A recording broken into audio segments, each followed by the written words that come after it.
Alright, hi there everyone, welcome to the first video of Jeff's Trips and Travels, and I just thought I'd share this unique trip that me and my boys did back in 2016. So the whole goal for this trip was to rent a muscle car from any car rental company that we could find and driving along the California Pacific coast, specifically on the Highway 1.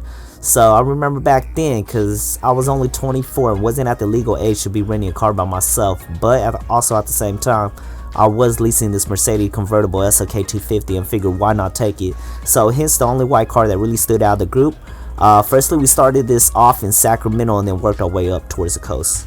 Along the way, we made a few scenery stops just to check out the views, but since this is an older video and I lost most of the files since then, I had to download this video from Facebook and a lot of the quality went down since then, so I hope you guys don't mind it.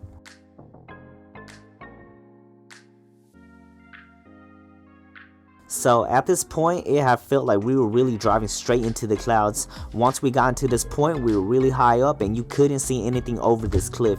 It was definitely a breathtaking moment and a scary one. So along the highway, there are a lot of beaches to stop by. We stopped by a few, but I can't remember the names of them.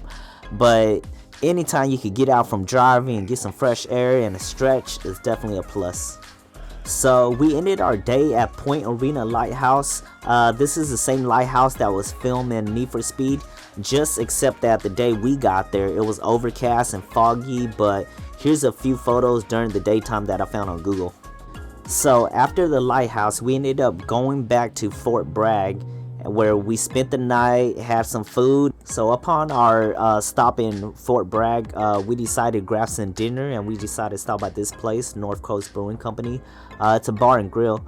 So while we were at it, we were also able to sample some of their local beers that they made, which was a pretty cool experience. So along the way, we had missed our turn and had come upon this spot just by accident because we were trying to bust a U-turn and noticed the scenery. So we all got out of our cars and parked, and right behind us was residential area.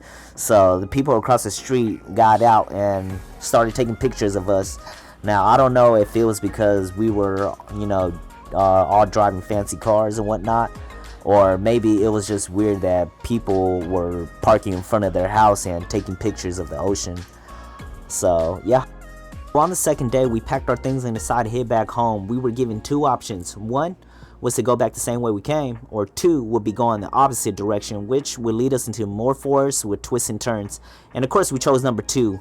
It definitely was the right choice because it offered us a more in-tune driving experience with the cars. So two things I would recommend anyone taking this trip or any trip in general would be to have a co-pilot or a passenger with you in the car, because sometimes it can get lonely, the road is long, and it would help to have another person also work the camera. Second would be some walkie-talkie, because there were times when we got up in the mountains and we would come upon a turn and had to wait for some cars to pass, and in that we would lose each other. And also being in the mountains, we lost phone services also, so a walkie-talkie would definitely come in handy. So with that being said, this is the end of the video. So remember, be safe out on the road and enjoy the experience.